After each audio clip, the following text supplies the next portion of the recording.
Hi guys! So, eto na. Para mawala po ang worry nyo, kasi may mga namumroblema doon sa kanilang waybill. Doon sa pagpiprint ng kanilang waybill, bakit wala daw price doon sa COD na tab o yung doon sa COD na part ng waybill doon sa bandang baba. Kasi kapag zero yan, ibig sabihin yan, nagbayad si buyer through online. Through online payment, whether it's banking online o Shopee Pay o kaya naman GCash. Basta po, online payment po ang ginamit nyo, talagang automatic zero po yan COD. O kaya, wala siyang nakalagay, as in blank. Wag po kayong magtaka, wag po kayong magpanik, wag po kayong magworry.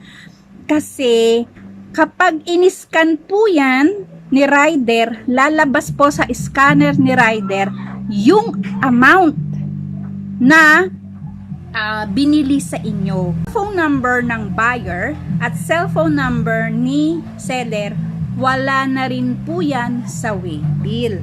Kasi kaya po yan tinanggal para po sa safety ng buyer at seller, para makaiwas po sa scam. Kahit ano pong hanap nyo dyan, kahit ano pong kalikotang gawin nyo, hindi po talaga yan mag-a-appear. Kasi nga online payment. Ulitin ko po, basta online payment po, sa COD na yan, magiging zero yan o blank po yan. At no need to write down the exact amount doon sa waybill. Huwag nyo pong susulatan ang waybill. Huwag nyo pong susulatan.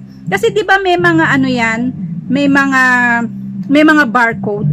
Doon po lalabas yung amount. Kasi naka-encounter na po ako ng mga rider na hindi nila tinatanggap ang waybill pag may sulat, lalo na kapag may price. Okay? Kasi ang waybill po, yan po yung nagsisilbing legit na resibo ng in-order po natin o na in-order ng buyer nyo.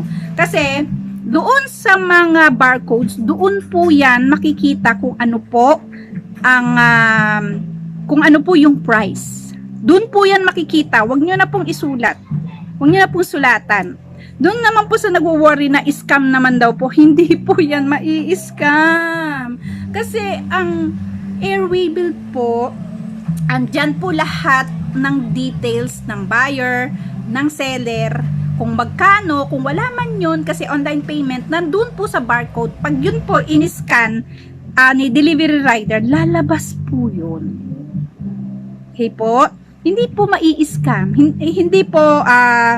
Hindi po lalabas na scam yung order nyo, yung order ng buyer nyo po. Hindi po yan magiging scam. Hindi po.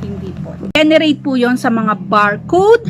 No need to write down the price kasi nasa barcode po ang information ng mga price.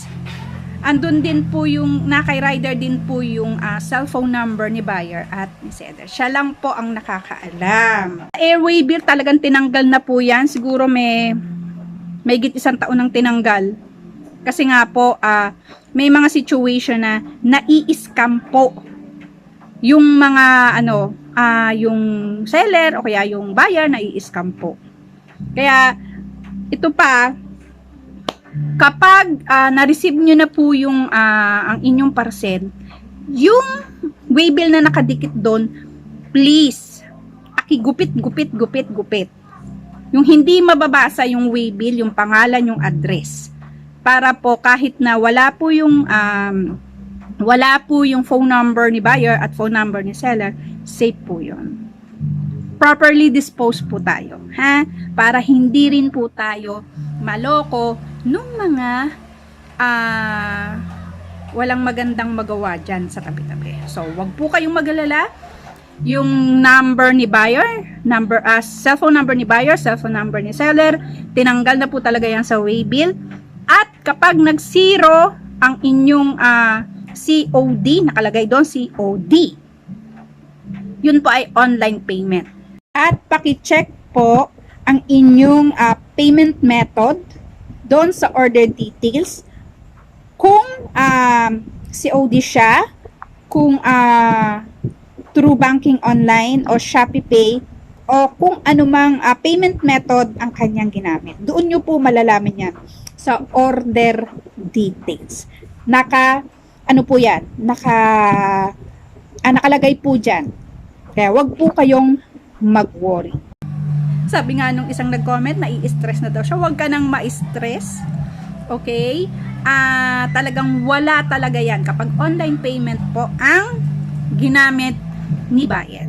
Alright? Bye!